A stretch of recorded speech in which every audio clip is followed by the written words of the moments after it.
안녕하세요. 산부인과 의사로 일을 하고 있는 30대 여자입니다. 모든 사람을 얼마 동안 속일 수는 있고 몇 사람을 영원히 속일 수도 있다. 하지만 모든 사람을 영원히 속일 수는 없다. 라는 말 들어보셨나요? 미국의 대통령 링컨의 말입니다. 아무리 완벽한 거짓이라도 속은 사람이 늘어나고 시간에 의해 그 크기가 점점 커다래지면 언젠가 밑바닥을 보일 수밖에 없다는 뜻이죠. 그리고 단 한 사람에게 들통나면 언젠가 그게 거짓이라는 게 새어나가기 마련이고 그 여파는 처음으로 거짓말을 내뱉었을 때 치러야 하는 대가를 몇 배로 치러야 할 겁니다. 기만을 당한 사람과 또 기만을 당한 사람을 소중하게 생각하는 사람들에게 말이죠. 이건 저와 제 남편의 가족에게 일어난 이야기입니다. 저와 남편은 제가 일하는 병원에서 일하는 간호사의 소개로 만나게 됐어요. 남편은 다른 종합병원에서 정형외과 의사로 일을 하고 있었고 제 지인이었던 간호사의 고등학교 선배였죠. 그 간호사와 저는 오래된 사이이기도 했고 제가 외동이기도 해서 언니 동생 하면서 친해졌었어요. 제가 그 병원으로 이직을 한 후에 계속 만나는 사람이 없었다는 걸 안 간호사는 저와 동갑이었던 남편을 소개시켜줬고 저는 그렇게 만난 남편과 연애를 시작했습니다. 제가 남편에게 호감을 느끼게 된 건 바로 남편이 살아온 시간을 같은 인간으로서 존경했기 때문이었어요. 사귄 지 반년 정도 지났을 때 남편은 초등학교 다닐 때 부모님이 돌아가셨다는 얘기를 했습니다. 아버지께서는 차 사고로 돌아가셨고 어머니는 몇 년 뒤 지병으로 돌아가셨다고요. 저는 그전부터 어느 정도 눈치를 채고 있었어요. 남편과 대화를 하면 부모님 얘기를 꺼낸 적도 없고 늘 동생이나 부모님 얘기만 했었거든요. 안 계시거나 사이가 좀 소원한가 보다 예상을 하고 있었고 남편의 입으로 직접 들으니 말해준 게 고맙더라고요. 남편은 어머니께서 돌아가신 후에 동생과 함께 고모님 댁으로 맡겨졌다고 합니다. 가까운 친척들 중 누구도 형제를 책임지지 않으려 했는데 어머니를 보내드리던 마지막 날 고모께서 어린 남편을 잡았다고 해요. 원래 이 나이 정도 되면 초등학생 때 기억이 거의 없잖아. 근데 나는 어머니 발인식 끝나고 고모가 나 붙들고 한 말은 어제 일처럼 선명하게 기억난다. 고모가 나 껴안고 애처럼 엉엉 울면서 성준아, 고모랑 가서 같이 살자. 고모랑 고모부랑 희준이도 데려가서 넷이서 살자. 라고 말하시는데 내가 진짜 장례식 내내 미친 듯이 울음을 참았거든. 동생은 그때 막 초등학교 입학했을 정도로 어려서 상황 파악 자체도 못하고 이제 나랑 동생만 세상에 남겨졌구나. 이런 생각에 울지도 못했어. 근데 고모가 나 대신 울어주는 것처럼 울면서 같이 살자고 하니까 긴장이 풀린 건지 아니면 위로를 받은 건지 마치 무장 해제되는 것처럼 서럽게 울었지. 남편도 나중에 커서 고모님께서 불임이었다는 걸 알게 됐다고 해요. 고모님과 고모부는 평생 가질 수 없던 자식 대신 남편과 동생을 자식으로 삼아 키우셨죠. 남편은 부모님께 살과 피와 유년 시절의 기억을 받았다면 그 후의 자아 형성은 모두 고모님과 고모부의 영향을 받아 자랐다고 해요. 가족이 된 후에도 고모라고 불렀지만 고모님과 고모부 두 분 다 남편과 동생에겐 부모님보다도 더 대단한 존재였고 평생 갚아도 모자랄 은혜를 입었다고 말했어요. 성준 씨가 요리 잘하는 것도 고모님한테 배운 거야? 아니, 고모부. 요리랑 낚시 다 고모부한테 배우고 축구는 고모한테 배웠어. 고모 지방으로 내려가기 전까지만 하더라도 동네에서 아는 분들 모아서 여자 조기 축구회 만들어서 주말마다 축구하셨다. 나랑 동생이랑 둘 다 집에 틀어박혀 있으면 몸을 움직여야 머리도 잘 돌아간다고 끌어내서 공차게 하셨잖아. 특히 고모님께서는 남편과 남편 동생의 교육에 진심이었다고 해요. 적성을 찾아주기 위해 노력을 많이 하셨는데 남편과 동생 둘 다 공부를 곧잘 했고 흥미가 있어서 공부를 하기 좋은 환경을 만들어 주셨죠. 고모님은 고등학교 진학부터 학교 내신까지 관리를 다 해주셨고 필요하다면 얼마든지 과외나 학원을 보내주셨다고 해요.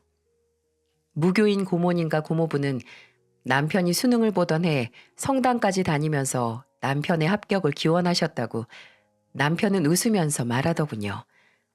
고모님의 이야기를 할 때면 남편은 늘 행복이 넘치는 얼굴을 했고 저는 그런 남편을 보면서 서로의 사랑을 받을 만한 사람들끼리 만났다라고 말을 했어요. 남편은 그 말을 듣더니 자랑스럽게 미소를 지었어요. 그 미소에 가족을 향한 애정과 살아온 시간에 대한 자부심이 느껴졌습니다. 하지만 남편의 가족들 중 제일 먼저 만난 건 고모님 부부가 아닌 남편의 동생이었어요. 남편에게 고모님 부부만큼 소중한 사람이 있다면 바로 동생이었거든요. 남편이 제게 가족 이야기를 꺼내놓고 얼마 지나지 않아서 제게 자신의 동생을 소개시켜주고 싶다고 하더군요. 동생이 정말 저를 만나고 싶어 한다고 했고 저도 남편의 소중한 가족을 만나고 싶었기에 승낙을 했습니다. 남편의 동생은 남편의 안경을 낀 버전 같았어요. 조금 더 얼굴에 학문이 보인다고 할까요? 대기업 연구원으로 일하고 있다고 하던 시동생은 저를 만나자마자 굉장히 신이 난 표정을 짓더니 두 손으로 악수를 하면서 말했어요. 형이 처음으로 결혼하고 싶은 여자 만났다고 해서 기대했는데 진짜 저희 형한테 아까울 만큼 미인이시네요. 아이씨, 박희준 진짜? 남편은 동생 앞에서는 뭔가 어린 시절로 돌아간 것 같았습니다. 5살 차이가 나는 동생과 있으면 굉장히 장난스럽고 평소보다 훨씬 더 편해 보였어요. 둘은 허물없는 사이처럼 보였죠. 저와 결혼 생각이 있다는 것도 동생에게 제일 먼저 상의를 했다고 하니 정말 서로 비밀 없이 지내는 것 같았어요.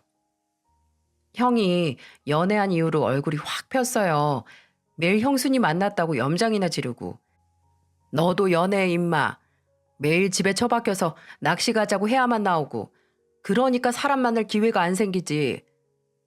형수님 주변에 괜찮은 아가씨 있으면 소개시켜 주세요. 저 진짜 눈도 안 높고 결혼도 몸만 오면 될 정도로 준비돼 있는 놈입니다. 누굴 좀 만나고 결혼 얘기를 해. 왜 벌써 혼자 식장에 들어가고 있냐? 나중에 남편은 동생이 저를 아주 마음에 들어했다고 하더라고요. 드디어 제 짝을 만난 것 같다고 칭찬했다고요. 마치 남편과의 관계를 허락받은 것 같았네요. 그 후에도 자주 시동생과 만남을 가졌어요. 결혼 전 남편과 함께 은퇴 후에 지방에서 전원주택을 짓고 사는 고모님 댁에 갔을 때도 함께 갔었고 시동생도 먹는 걸 좋아해서 셋이서 맛집으로 소문난 곳에 같이 가기도 했어요. 낚시를 가르쳐 주겠다고 둘을 따라간 적이 있었는데 낚시는 영 제 취향이 아니었네요. 시동생은 괜히 혼자인 자신을 데이트에 불러낼 것 없다고 했지만 저도 괜히 동생이 생긴 것 같아서 시동생과 함께 보내는 시간이 즐거웠습니다. 매번 데이트 회방을 놓는 것 같다고 시동생은 종종 저희 부모님께 전해달라고 과일이나 고기 같은 걸 보내기도 했고 제 생일을 챙겨주기도 했어요. 시동생도 그렇고 고모님도 그렇고 어느 순간 저는 이미 그 집안의 식구로 받아들여졌더라고요. 결혼 후에도 시동생과 고모님과 자주 왕래를 했습니다. 남편은 달에 최소 3번 정도 고모님 댁에 갔기 때문에 저도 시간이 나면 종종 따라갔고 늘 그렇듯 시동생도 함께 갔어요. 가면 아늑한 고모님의 주택 마당에서 고기도 구워 먹고 왕년에 운동 좀 했다는 고모님께서 아직도 현란한 발솜씨로 공을 굴리는 걸 보면서 박수도 치고 고모부께서 본인의 부모님이 이북에서 피난 당시 겪었던 일들을 다큐멘터리처럼 이야기해 주시는 걸 흥미롭게 듣기도 했어요. 그러다 저와 남편이 결혼하고 1년 반 정도 지났을 때 남편이 갑자기 심각한 얼굴로 말하더군요. 희준이 이놈 여자 생긴 것 같아. 여자? 애인 생겼다고? 그걸 어떻게 알아? 2달 전부터 고모 댁 가는 것도 바빠서 못 간다고 펑크내고 낚시하러 가자고 해도 바쁘다고 피곤하다고 하고 아무래도 만나는 사람이 생긴 것 같아. 감이 딱 와. 근데 왜 말을 안 하지? 도련님도 이제 32인데 누구 만나나 보고할 필요도 없잖아. 가볍게 만나나 보지 뭐. 와, 되게 서운하네. 동생이 뭘 숨기고 있다는 게 이렇게 서운한 일이었나? 남편은 매일 소소하게 문자라도 하던 시동생이 갑자기 연락이 잘 안 된다고 했습니다. 제가 그냥 내버려 두라고 해도 궁금하고 서운하다고 하면서 끈질기게 시동생에게 일방적으로 연락을 하더군요. 저희 신혼집에서 시동생의 자취방까지 멀지 않아서 저희 어머니가 보내주신 반찬 나눠준다는 핑계로 찾아가기까지 했어요. 그런 노력 끝에 남편은 드디어 시동생에게 만나는 사람이 있다는 걸 알게 됐네요. 만난 지 석 달 정도 됐다고 아직 가족에게 말할 정도로 진지한 단계가 아니었다고 하더군요. 그런 시동생에게 남편은 득달같이 그래도 어떻게 그럴 수 있냐고 미안하다면 소개부터 시켜달라고 했죠. 별로 화난 것도 아니면서 그저 동생이 만나는 사람이 궁금해서 만나고 싶으니까 저런 핑계를 대는 거겠죠. 시동생은 남편의 닥달 끝에 몇 주 후 저와 남편을 불러 본인이 만나는 사람을 소개시켜 주더군요. 안녕하세요. 김주연이라고 합니다. 그렇게 만나게 된 요주의 인물 예비동서는 시동생보다 2살 어렸고 참 맑게 생긴 사람이었습니다. 인상이 참 깨끗해 보이는 사람 있잖아요. 조곤조곤한 말투에 웃는 얼굴이 참 예쁘고 굉장히 얌전한 사람이었어요. 둘이 어떻게 만났어요? 희준이 녀석이 가는 곳이라곤 회사랑 집밖에 없는데. 나도 사생활 있거든. 준영이 알지? 걔랑 밥 먹으러 갔다가 옆 테이블에 주연이랑 주연이 친구가 있었어. 근데 준영이 녀석이 주연이 친구가 마음에 든다고 말 걸어보고 싶다고 하는 거야. 그래서 말 걸고 그 자리에서 2차로 술 마시러 갔지. 근데 웃긴 게 준영이랑 주연이 친구는 잘 안 됐는데 우리 둘이 어쩌다 보니 이렇게 만나고 있네. 신기하다. 둘이 인연인가 봐요. 맞아요. 저도 별 생각 안 하고 있었는데 나중에 집에 가서 이상하게 희준 씨 생각이 나는 거예요. 그래서 친구한테 준영 씨를 통해서 희준 씨 연락처 알아내서 먼저 연락했죠.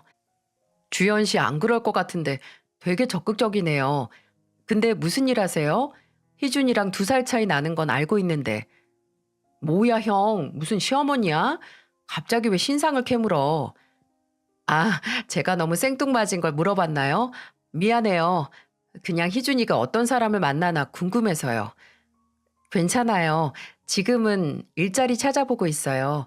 제가 한국 들어온 지 얼마 안 됐거든요. 어? 원래 미국에서 살았어요? 네, 고등학교 진학하면서 바로요. 거기 이모가 계시거든요.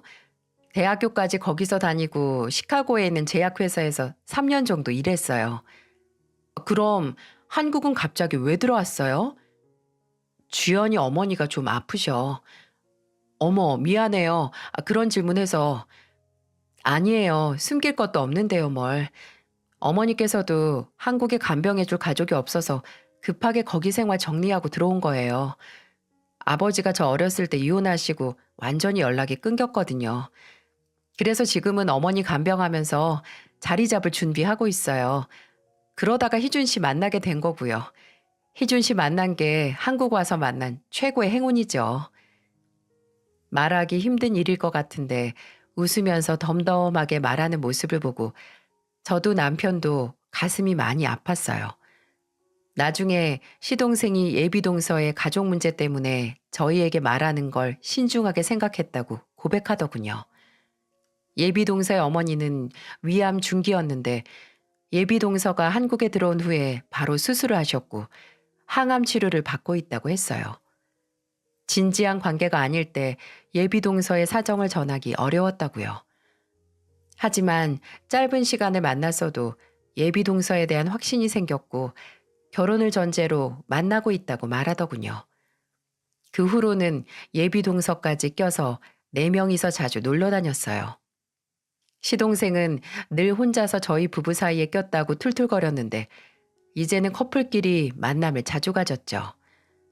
휴가 일정을 맞춰서 넷이서 제주도로 여행도 가고 주말에는 펜션을 잡아서 놀기도 했어요. 예비 동서는 저와 같이 뮤지컬을 좋아해서 종종 둘이서만 뮤지컬을 보러 가기도 했습니다.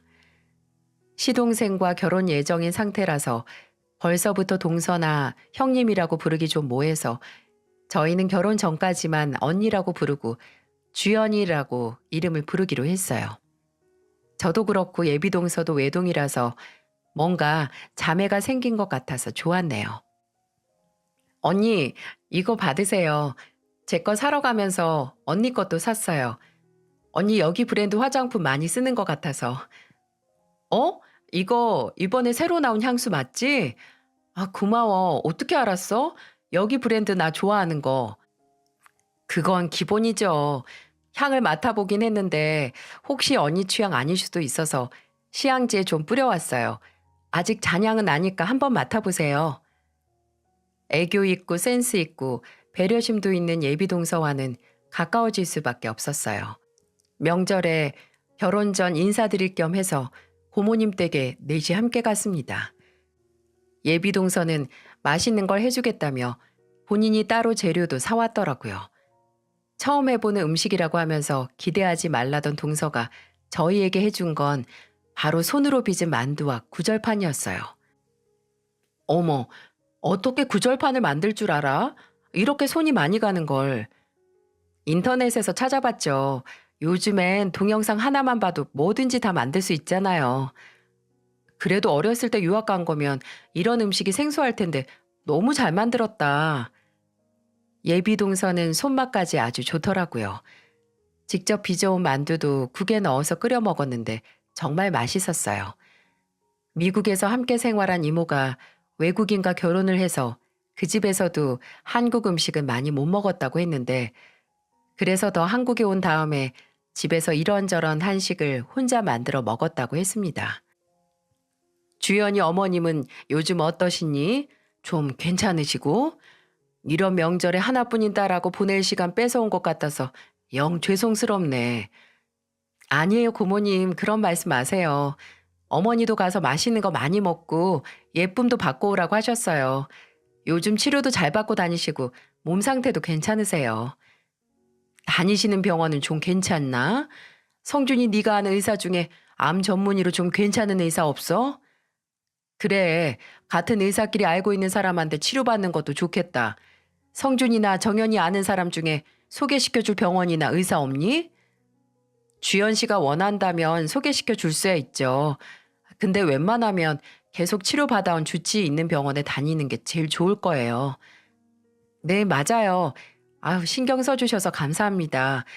근데 지금 주치의인 의사 선생님도 어머니께서 예전부터 얼굴 봐온 사이라서 계속 같은 병원으로 다니시는 게 더 편하실 거예요. 고모님과 고모부도 싹싹하고 열심히 사는 예비동서를 아끼셨어요. 일단 두 분께서는 소중하게 키운 남편과 시동생이 선택한 사람에 대한 한치의 의심이 없으셨어요.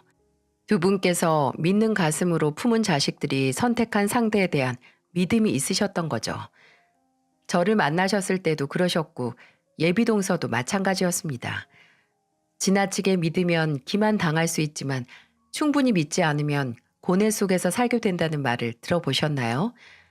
지나치게 믿어서 합리적 의심의 필요성도 느끼지 못해 눈이 멀어버리면 나중에 크게 배신을 당할 수 있는 일이 생길 수 있고 또 믿음이 부족하면 상대를 믿어야 하나 말아야 하나 이 두 가지 선택의 사이에서 평생 고민할 수밖에 없습니다. 여러분이라면 어떤 인생이 더 나을 것 같으세요? 저는 아무리 끝이 없는 의심을 해야 한들 후자를 선택할 것 같네요. 내가 믿음을 준 상대에게 배신을 당한다면 그 고통도 끝나지 않는 의심처럼 평생 저를 좌절하게 할 테니까요. 시동생과 예비동서는 얼마 가지 않아 결혼 준비를 시작했습니다. 만난 지 1년도 지나지 않을 때였어요. 물론 마음만 맞으면 하는 게 결혼이라지만 남편은 혹시나 하는 마음에 시동생에게 너무 빠르게 진행하는 거 아니냐고 물었고 시동생은 그럴 수밖에 없는 이유를 설명했어요. 주연이는 혹시나 이렇게 지체하다가 장모님이 잘못되셔서 우리 결혼식 못 볼까 봐 겁난데. 나도 주연이에 대한 확신이 있고 주연이도 마찬가지니까 그냥 말 나왔을 때 해치워버리는 게 여러모로 나을 것 같아. 혹시 투병 중인 어머니가 돌아가실까 봐 빨리 결혼식을 올리고 싶다니 다른 이야기를 꺼낼 수 없는 이유였어요. 남편도 그 말을 듣고 더 이상 아무 말을 하지 않았고요. 근데 빠르게 잡힌 상견례에서 남편은 좀 의아한 점을 발견했다고 해요. 저는 상견례 날 스케줄 조정을 못해서 가지 못했고 고모님과 고모부 남편만 참석을 했고 예비 동서 쪽에서는 어머니만 나오게 됐어요. 남편이 상견례가 끝나고 초저녁 정도에 집에 들어와서 분위기가 좋았다, 날짜는 언제가 좋겠다고 희준이가 미리 정해서 말해주더라 등 그날 양가에서 모두 시동생과 예비 동서의 결혼을 환영하고 기대하고 있었다고 말했어요. 근데 남편이 말을 하다가 의아한 표정을 지으면서 넌지시 이런 말을 하더군요. 근데 그 재수 씨 어머니라는 분 되게 정정하시더라. 정정이라니? 아픈 사람처럼 안 보였다고? 어, 항암 치료하신 지 이제 거의 반년은 돼간다고 하시는데 머리숱도 그대로고 음식도 되게 잘 드시던데? 가발 아니야? 아니야. 가발이면 정수리 보고 바로 알지. 음식 섭취량도 되게 많으시던데? 체형도 그냥 통통한 수준이었고. 아, 근데 기억력 감퇴는 있었다. 케모브레인인가? 항암 치료 부작용으로 신경계 기능이 떨어졌을 수도 있지. 근데 또 언어 기능은 말짱해 보여. 말도 또렷하게 잘하시고 대화할 때 딱히 단어를 되짚는다는 느낌도 없었어. 참 희한해. 이렇게 건강해 보이는 암 환자는 또 처음이네. 의사인 저희 부부도 이때까지는 그저 회복이 빠르신가 보다. 평소에 관리에 신경을 많이 쓰시나 봐. 예비동서가 참 정성을 쏟았구나 하는 생각만 했네요. 그리고 시동생의 결혼이 어느 정도 진행이 됐고 식장 예약 후에 신혼집을 알아볼 때였어요. 하루는 시동생이 저희 집에 혼자 와서 저녁을 먹었는데 그때 셋이서 시동생이 결혼 후에 살 만한 동네에 대해 말하고 있었어요. 근데 시동생은 이미 살 동네와 계약할 아파트 모두 정해놨더라고요. 거기는 네 회사에서 너무 멀지 않냐? 근데 장모님 댁이랑 가까워서 병원하고도 차로 15분 거리고 나야 차로 다니니까 상관없지 뭐. 다음 주에 계약하고 계약금 걸고 오게. 또 네가? 너 예식장 예약도 네가 가서 했다고 하지 않았어? 아주 머슴이네 머슴이야. 주연이가 나한테 그렇게 큰돈 받아서 계약하러 가기 무섭다고 해서 또 주연이는 장모님도 돌봐야 하니까. 돈을 왜 너한테 받아? 너 혹시 집도 다 네 돈으로 부담하는 거야? 그러고 보니까 예식장도 그렇고 웨딩 촬영도 도련님이 부담했다고 했죠? 아, 혹시 주연 씨 앞으로 대출 받아서 아파트 살 때 보태는 거예요? 아니, 그냥 내가 거의 부담하기로 했어. 왜? 아니, 재수 씨 미국에서 제약회사를 3년이나 다녔는데 모아놓은 돈이 그렇게 없대? 거의 다 장모님 병원비로 썼대. 시카고가 집 렌트 비용도 비싸서 돈 모으기도 어려웠고. 누가 내면 어때? 모은 게 있는 사람이 내는 거지. 그래도 너무 몸만 오는 거 아니냐? 네가 재수 씨 얼마나 아끼고 사랑하는지 아는데 솔직히 한 사람만 희생하는 관계는 두 사람한테도 안 좋아. 이게 무슨 희생이야. 그냥 당연한 거지. 괜히 주연이한테 몸만 딸랑 온다고 눈치 주지 마. 당사자인 내가 먼저 그러자고 한 거니까. 이때 정말 시동생이 예비동서를 절절하게 사랑한다는 걸 느낄 수 있었어요. 이렇게까지 해서 붙잡고 싶은 제 짝을 만났다고요. 그래도 남편은 본인 동생이 일방적으로 모든 걸 맞춘다는 게 마음에 걸렸는지 좀 언짢아 했습니다. 그런 남편의 걱정을 뒤로 한 채 어느덧 시동생의 결혼식 날이 다가왔네요. 저와 남편은 미리 서울로 와서 호텔에서 지내시던 고모님 내외를 모시고 결혼식장으로 향했어요. 가족들 모두 기대에 차서 제대로 앉아있지도 못했어요. 집안 막내 결혼이니 남편도 고모님과 고모부도 들뜬가 동시에 시원섭섭한 감정이 이리저리 요동치는 것 같았습니다. 식이 시작되는 시간보다 일찍 가서 시동생과 예비동서를 먼저 보고 나와서 손님을 맞이할 준비를 했어요. 모두 기대가 최대치로 고조돼서 들떠 있었습니다. 하지만 기대가 클수록 실망감도 크다는 말이 있죠. 저는 그날이 축복을 받는 날이 아니라 날벼락이 떨어진 날이 될 줄 상상도 하지 못했고 그 결혼식에 왔던 사람들 모두 몰랐을 겁니다. 아, 딱 4명을 제외하고 말이죠. 한국에 마땅히 초대할 친인척이 없는 예비동서를 배려해서 결혼식 규모는 작았어요. 하지만 작은 만큼 정말 소중한 사람들만 참석을 해서 알차긴 했네요. 가족들은 축하를 위해 온 손님들과 인사를 나눴고 본식 30분 전이 됐네요. 하나둘 식장으로 들어가 자리를 잡기 시작했고 저는 긴장을 했는지 볼일을 좀 봐야 해서 가방을 남편에게 맡기고 화장실에 갔습니다. 화장실에는 아무도 없었고 저는 빠르게 빈칸으로 들어갔어요. 볼일을 다 보고 물을 내린 뒤 옷을 챙겨 입고 있는데 멀리서 여러 사람의 발소리가 들리더니 이내 화장실에 들어왔는지 여러 명의 말소리가 들리기 시작했어요. 나 입술만 좀 바르고 아유 근데 주연이 이번이 몇 번째라니? 3번째? 그래 남편 넘버 3다 3. 나가려고 하다가 갑자기 들려온 예비동서 이름에 저도 모르게 움직임을 멈췄습니다. 저 주연이 내 동서가 될 주연이 맞나 싶어서 본능적으로 숨소리를 죽이고 밖으로 나가지 않았어요. 근데 진짜 이래도 되는 거야? 주연이가 알바비 준다고 해서 오긴 왔는데 나 아까 남편네 고모 얼굴 보고 좀 죄책감 느꼈잖아. 아이 우리가 당사자도 아닌데 뭐 2시간 동안 밥 먹고 웃고 가기만 해도 30만 원인데 눈 딱 감고 해야지. 주연이도 참 대단하다. 내가 알기로는 2번째 남편하고도 제대로 정리 안 된 걸로 아는데. 그 변호사 말하는 거지? 아니 그건 1번째 남편이고 2번째는 뭐 스타트업 대표인가 그랬어. 그때는 승무원인 척 공항에서 꼬셨다고 했지. 근데 1번째는 애가 없어서 그냥 합의 이혼했다지만 2번째는 아들 때문에 제대로 헤어진 것도 아니라는데?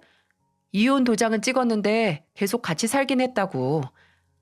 그래도 여우같이 본인 특기 잘 살렸어. 사람한테 잘 맞춰주는 척 하면서 알맹이 빼먹는 거. 그리고 학교 다닐 때 공부는 안 하고 주구장창 미국 드라마 보면서 영어 공부한 보람이 있다. 남편 될 사람한테는 미국에서 살았다고 했다며? 외국 땅 한 번을 밟아본 적 없던 애가. 저는 휘몰아치는 상식 이하의 대화에 더는 참지 못하고 문을 열고 나갔습니다. 제가 쾅 하는 소리와 함께 나가니 얼굴을 처음 보는 3사람은 그대로 굳었어요. 셋 다 20대 후반, 30대 초반으로 보이는 외모였고 저는 그 3사람의 얼굴을 똑똑히 기억하고 있었어요. 예비동서의 중학교 동창으로 제일 가운데 있던 사람이 저를 보고 뭐야? 사람이 있었네? 라고 말을 했었고 오른쪽에 있던 여자는 이제 나가자고 본인의 친구들에게 말하더군요. 왼쪽에 있는 여자는 저를 어디서 봤던 게 기억이 났는지 유심히 쳐다봤고요. 저는 나가려고 걸음을 옮기던 3사람을 붙잡았습니다. 커다란 고함 소리와 함께 말이죠. 지금 대체 무슨 소리 한 거예요? 네? 뭔 소리요? 여기 들어와서 신나게 떠든 말 다시 해보라고요. 주연이가 뭘 어쨌다고요? 아니 그게 그쪽이랑 무슨 상관... 아, 야, 저 사람 신랑 쪽 가족이야. 아까 같이 있는 거 봤어. 형님 될 사람이라고. 그래요. 그러니까 바른 대로 말해요. 내 가족 일이니까 한 톨도 남김없이 다. 주연이가 이미 결혼을 2번이나 했었고 애까지 있다고요? 제가 눈을 부릅뜨고 추궁을 하니까 3사람 다 입을 못 대고 도망가려고 하는 게 아니겠어요? 화장실을 빠져나가길래 저는 몸을 날려서 입구 앞에서 팔을 벌리고 3사람의 앞을 막아섰습니다. 어딜 가려고 해? 빨리 말 안 해요? 아니 막말로 우리가 그쪽한테 꼭 말해야 하는 거 아니잖아요. 생각 다시 해요. 만약 아까 화장실에서 댁들이 나눈 대화가 사실이면 댁들도 공범이야. 알아? 아니 우리가 뭘 했다고 공범이래요? 아까 내용으로만 보면 주연이 걔는 사기 결혼을 하는 거고 그걸 알고도 모른 척한 댁들도 방임죄 아닌가? 그러니까 내가 다시 한번 물어볼게요. 아까 당신들이 나눈 대화 다시 설명해요. 머리 잘 돌려야 할 거예요. 나중에 사실을 알아냈을 때 댁들이 내뱉은 부분이랑 조금이라도 다른 게 있다면 내가 지구 끝까지 쫓아가서 고소할 테니까. 나 그럴 능력도 돈도 있는 사람이니까. 세 사람은 제가 보는 앞에서 잔뜩 겁에 질려 머리를 굴리기 시작했어요. 제가 생각해도 그때 제 목소리가 소름 끼치게 무섭긴 했습니다. 위압적인 제 행동에 이내 화장실에서 나눈 대화가 모두 사실이라고 하더군요. 제가 무서운 표정을 짓고 있긴 했지만 그 말을 듣는 순간 다리가 휘청하고 흔들리는 걸 느낄 수가 있었어요. 저희는 중학교 때 친구가 아니고 고등학교 때 친구예요. 주연이가 시댁하고 남편 될 사람한테는 고등학교 때부터 미국에서 산 걸로 말했으니까 본인 말에 맞추라고 했어요. 새 출발하고 싶다고 이혼도 숨긴다고 해서 친구로서 그냥 맞장구 쳐준 것 뿐이에요. 범죄 사실도 감춰주고 고작 30만 원의 한 가정을 풍비박산낼 거짓말을 덮어주고 장단까지 맞춰줬다? 지금 장난해요? 저는 나중에라도 꼭 사실을 알려야 하나 했어요. 생각만 했잖아, 생각만. 나한테 안 걸렸으면 그대로 식장 가서 웃으면서 축하하고 30만 원 받아서 좋아했겠지. 그럼 그 어머니란 사람은요? 그 사람은 진짜 어머니예요? 아니요. 재연 배우 불러서 돈 주고 연기시킨 거예요. 진짜 부모님도 안 계세요. 어렸을 때 이혼하고 할머니 댁에 맡겨졌거든요. 할머니는 8년 전인가 돌아가시고 그 후에는 진짜 이것까지 말해야 하나? 뭔데요? 다 말해요, 다. 아, 고등학교 졸업하고 바로 이곳저곳에서 아르바이트 하다가 술집에 다니기 시작했어요. 그때 오랜만에 만나서 비싼 옷에 가방에 처음에는 말 안 하더니 시간이 지나고 말하더라고요. 2년 정도 술집 다녔다고요. 근데 첫 번째 남편 만나고 과거 다 청산하고 산다고 했어요. 직업을 속이고 만나서 문제였지만 두 번째 남편도 마찬가지로 직업하고 나이까지 속여서 애 낳은 후 발각돼서 이혼당했어요. 근데 서류상으로만 이혼했지 애 키운다고 이혼 후에도 거의 1년을 한 곳에 살았어요. 질 나쁜 막장 소설을 읽은 것 같았습니다. 어떤 사람이면 성인 된 후로 남들을 속이고 등쳐 먹으면서 살았을까 감탄까지 나오더라고요. 원색적인 진실을 마주한 제가 잠깐을 굳어 서 있는데 뒤에서 저를 부르는 남편의 목소리가 들렸어요. 여보, 왜 이렇게 안 와? 우리 이제 들어가야 돼. 누구야? 아, 재수 씨 친구들? 근데 당신 얼굴이 왜 그래? 속 안 좋아? 아무것도 모르고 소중한 동생의 결혼식에 상기된 표정의 남편을 보니 속이 미친 듯이 쓰려졌어요. 저 순수한 기쁨을 딱한 착각으로 전락시킬 소식을 전해야 하는 심정은 참담하기만 했습니다. 그만큼 나와 내 가족을 기만한 그 여자에게도 설명할 수 없을 정도로 화가 났고요. 저는 마른 입술을 축이고 남편에게 제가 들은 사실을 전부 다 말했어요. 당장 이 결혼을 중단시켜야 한다는 말과 함께요. 남편은 처음에는 믿지 못하더군요. 무슨 소리냐고, 말이 되냐고 하면서요. 막말로 이 사람들 말을 어떻게 믿어? 그냥 재수 씨한테 앙심 품고 쇼하는 거 아니야? 차라리 그랬으면 좋겠네요. 공범으로 몰려서 고소당하기 전에. 그럼 증거. 혹시 지금 했던 말들이 사실인 걸 증명할 증거가 있어요? 아주 작은 거 하나라도. 야, 우리 채팅방에 주연이 두 번째 웨딩 사진 있지 않아? 맞다. 주연이가 이번에 웨딩 촬영하면서 예전에 갔던 스튜디오랑 어디 보정이 더 낫냐고 저희한테 사진 보내면서 물어봤었거든요. 그 사진 있어요. 친구 중 한 명이 휴대폰을 들어서 사진을 찾아 보여줬고 저는 사진을 확인하자마자 그대로 그 휴대폰을 낚아채서 신부 대기실로 향했습니다.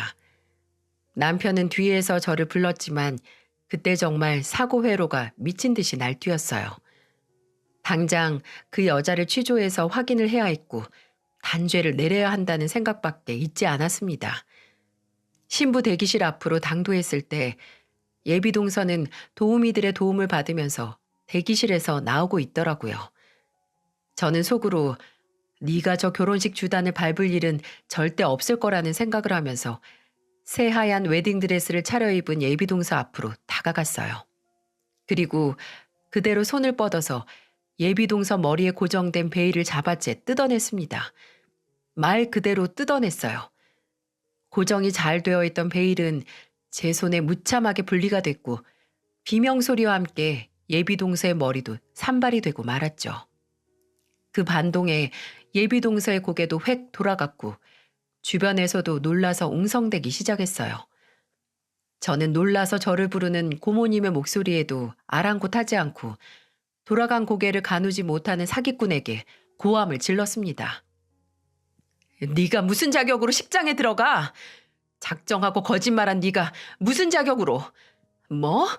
미국에서 학교를 나와서 시카고에서 회사를 다녀? 너 고졸에다가 술집 출신 백수잖아. 제 고함 소리에 그곳은 한순간에 아수라장이 됐습니다. 고모님은 말을 더듬으면서 무슨 말이냐고 물으셨고 고모부는 저를 따라온 남편을 붙잡으셨어요. 예비동서는 떨리는 눈으로 저를 보더니 이내 주변 눈치를 살피고 태연하게 말하더군요. 언니, 아니 형님, 지금 무슨 소리 하시는 거예요? 무슨 얘기를 듣고 이러시는지 모르겠지만 다 오해. 넌 이걸 보고도 오해라고 할 수 있니? 이혼은 2번 하고 아들까지 있는 김주현 씨? 제가 내민 건 예비동서 친구에게서 받은 2번째 결혼의 웨딩 사진이었어요. 상황이 돌이킬 수 없다는 걸 감지했는지 입도 열지 못하고 입술만 덜덜 떨더군요. 고모님도 그렇고 고모부도 그렇고 제게 다가와서 휴대폰에 담긴 사진을 보셨고 고모님은 다리가 풀려서 주저앉으셨어요. 고모부께서는 그런 고모님을 부축하느라 정신이 없으셨고요. 너 우리 서방님 만나기 전까지도 이혼한 2번째 남편이랑 살았다며? 애는 같이 키워야 한다고. 그렇게 끔찍하게 아들을 생각한 인간이 아들을 숨기고 결혼해? 제정신이야? 진짜 겁도 없다. 이게 평생 안 들킬 줄 알았어? 형님, 일단 제 말 좀. 저 사진 파혼한 약혼자랑 찍은 사진이에요. 이빨 좀 작작 털어. 그걸 지금 나보고 믿으라고? 그리고 형님은 누가 형님이야? 나 너 같은 동서 없어. 너 사기 결혼하려고 한 거고 서방님을 포함한 우리 가족들 다 피해자야. 정말 제정신이 아닌 채로 세상이 다 무너진 것 같은 표정에 예비동서를 질타했어요. 어느새 식장에 들어갔던 사람들까지 소리를 듣고 나왔고 그중엔 곧 아내가 될 예비동서를 기다리고 있던 시동생도 있었네요. 시동생은 아무 말도 하지 못했습니다. 입도 열지 못했고 숨도 제대로 쉬지 못했어요. 그저 사진을 확인하고 저와 남편에게 상황 설명을 들은 뒤에 계속해서 호공만 쳐다봤습니다. 참지 못한 남편이 시동생을 대신해서 말했어요. 저거 그냥 놔두면 안 돼. 당장 사기죄로 고소해야지. 안 되겠어. 여보, 경찰에 전화해. 나중에 조사받으러 끌고 가려고 해도 그냥 날라버리면 못 찾을 수도 있잖아. 지금 그냥 데려가서 바로 조사받게 해야 돼. 경찰을 부르라는 제 말에 남편이 휴대폰을 찾아들었고 예비동서는 파드득거리면서 고개를 들더니 도망가려고 하는 게 아니겠어요? 어림없죠. 저는 뒤돌아서 뛰려고 하는 예비동서의 기다란 드레스 자락을 밟아서 저지했고 예비동서는 드레스 자락이 밟혀서 그대로 뒤로 넘어갔습니다. 쥐새끼처럼 어딜 도망가려고? 너 몇십 년에 걸쳐 거짓 인생을 살았는지 모르겠지만 오늘이 마지막이야. 형님, 아니 언니, 제발 저 한 번만 봐주세요. 저 지금 경찰서 가면 정말 망해요 진짜. 고모님, 저 예뻐하셨잖아요. 희준 씨, 제발 내 말 좀 들어봐. 내가 이런 걸 원하고 그랬던 거 아니야. 정말 당신을 사랑해서. 입 못 다물어? 개소리 하지 말고 넌 가만히 경찰이나 기다려. 절대 안 된다는 예비동서의 비명에 가까운 울음소리도 경찰이 오는 걸 막지 못했습니다. 몇 분 뒤 경찰이 결혼식장에 도착을 했네요. 결혼식장에 경찰이 출동하는 건 살다 살다 처음 봅니다. 저희는 예비동서, 아니 그 사기꾼 여자가 언제 도망갈지 모르니까 바로 서로 가서 조사를 해달라고 부탁을 했고, 그 자리에서 그 여자는 경찰에 연행이 됐어요. 불행 중 다행으로 상황은 빠르게 정리가 됐지만 가장 상처를 받고 충격을 받았던 시동생은 금방 정신을 차리지 못했어요. 남편과 저는 그런 시동생을 대신해 조사에 참여하기 위해 같이 경찰서로 향했고요. 이 무슨 양파 같은 상황인지 경찰서에 도착했을 때 저희는 어처구니가 없는 사실을 경찰을 통해서 알게 됐습니다. 알고 보니 예비동서에게는 얼마 지나지 않은 사기 혐의가 있었더라고요. 그전 남편들이나 시동생뿐만 아니라 다른 남자들에게도 이런저런 거짓말을 쳐서 금전을 뜯어내고 잠수를 타는 게 취미인 인간이었고, 중고거래를 하면서도 사기를 쳤던 기록이 있었네요. 경찰서에 도착한 저희에게 경찰 한 분이 물어보시더군요. 혹시 재산상의 불이익을 보셨나요? 결혼 전에 결혼하자는 명목으로 금전적인 부탁을 해서 들어줬다거나, 결혼 자금이나 신혼집을 다 제 동생이 부담했는데 그것도 해당이 되나요? 아, 그건 성립 조건이 안 될 거고요. 저 사람이 부동산이나 금품, 재산상의 이익을 편취했다는 게 입증이 돼야 합니다. 있어요. 돈 빌려준 적. 이때까지 입 한 번 열지 않았던 시동생이 드디어 입을 열었습니다. 그리고 지금까지 저희에게 말하지 않았던 사실을 다 털어놓았죠. 시동생은 결혼 전 그 여자가 어머니의 병원비가 모자르고 지금 사는 집에 문제가 생겨서 이사해야 할지도 모른다는 말을 하면서 이사 비용과 병원비로 몇 천만 원을 빌려갔다고 말했어요. 괜히 돈 문제를 저와 남편에게 말하기도 그렇고 어차피 결혼할 사이니까 별다른 걱정이 없었다고 말이죠. 그렇게 시동생은 그 여자를 혼인빙자 사기 혐의로 고소했습니다. 하지만 아직까지 합의금이나 빌려준 돈은 받지 못했어요. 사건이 기각돼서가 아니라 이미 먼저 당했던 피해자들이 그 여자를 상대로 집단 소송을 건 상태였고, 그 여자는 5가지 이상의 사기 혐의로 실형을 선고받았거든요.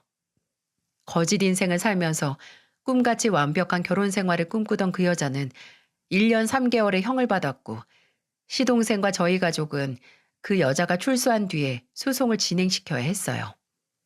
그리고 아직도 그 여자는 감옥에서 본인의 죗값을 갚고 있습니다.